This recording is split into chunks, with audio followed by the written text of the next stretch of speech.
What's up, guys? This is Geno Construction King, and welcome back to the channel. Today is foundation day, and we're pouring foundation on a house that's over 8,500 square feet that overlooks the lake. So check it out, man. That's an amazing view. That's an amazing view. Make sure y'all hit that like button and subscribe to the channel, because on this channel we document the entire process from building from the ground up. Obviously, you see what we're doing. 8,500 square feet is a pretty big house, man, and this is a great view. Just look at that lake view, man. That's an amazing view. In this video, I'm just going to break down the process, what it cost us to get to this point. So if you're building a house, these are things that you are going to want to know and understand, because it's important. It's important. So whenever you're doing a foundation, you got your erosion control in, and on this lot, erosion control is very, very important. At the bottom of this lot, we got double layers of silt fence, because the last thing we want as a builder, or even if you're building your own home, is to have water or have runoff erode into that lake. Those are major fines. That will be the fastest way to get your job shut down, and that's the fastest way to lose a lot of money, because they will fine you. They will find you. Erosion control is down, of course, but prior to us doing this foundation, we had to prep it. One of the first things you need to do is have your surveyor come out and stake off the four corners of where the house is going to be, and that tells your foundation contractor where he's going to start the foundation. So as you can see, we do have a stake here, and that was like the starting point for our foundation. Once that was done, then they got the form boards and formed out the foundation. And on your set of plans, it tells you all of the measurements. It tells you how much rebar you need, the size of the rebar you need, where your footings are gonna be.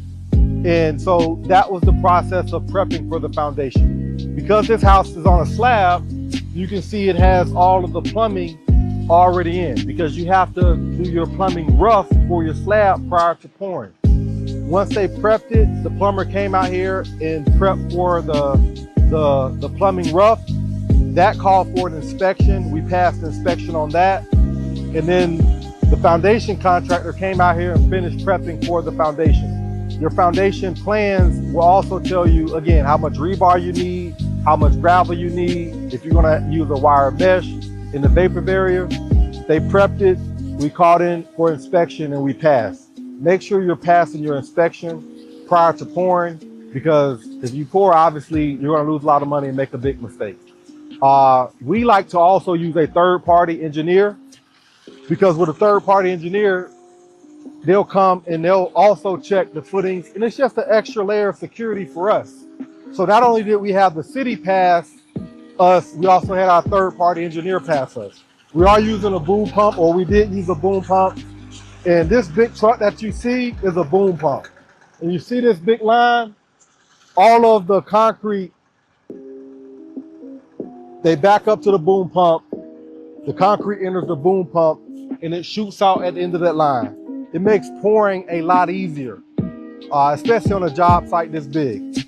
One of the key points that you need to keep in mind is when you're pouring concrete and you're coordinating with your boom pump or your line pump company, along with your concrete company. The concrete company is going to need to know what size line pump you need, so that they can put the right mix in there.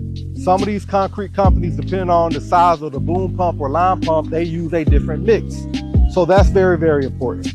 You want to make sure that your line pump or your boom pump is set up on site at least a good, 45 minutes before the concrete arrives. You want to make sure that you coordinate all of your times with the concrete company, because concrete can only stay in that truck for so long, and it kind of get hot, and it just makes it hard to pour and finish. And so there's a lot of little steps in between that you got to make sure that you get right. Today we poured about 200 yards of concrete. The concrete alone cost us $36,000 just for the concrete. The labor on this job was $16,000. Then we had materials like rebar, our wire mesh, some gravel rock. That was about $6,500. And then that boom pump is $2,500. It's like $250 an hour. And we're gonna need it roughly for about 10 hours. So all in all, this foundation cost us about $61,000. When you're building a house, the foundation is one of the most important things and one of the most expensive things. The only thing that can be that's normally more expensive than the foundation is your framing. So foundation is probably going to be your second or third biggest cost, depending on your window package. In our case, it's our third biggest cost. The framing is the biggest cost. The foundation is the third biggest cost. And the second biggest cost on this house are going to be the windows, because we're using a lot of big custom windows. Of course, with that lake view, man, you want to make sure you get all the natural light you can in your home. And so we're going with a pretty big window package for this house. And the window package on this house is going to be about $110,000. Other than that, man, it's just having good subcontractors, understanding the process, making sure you get all your inspections so that when you do pour, you're getting a good job.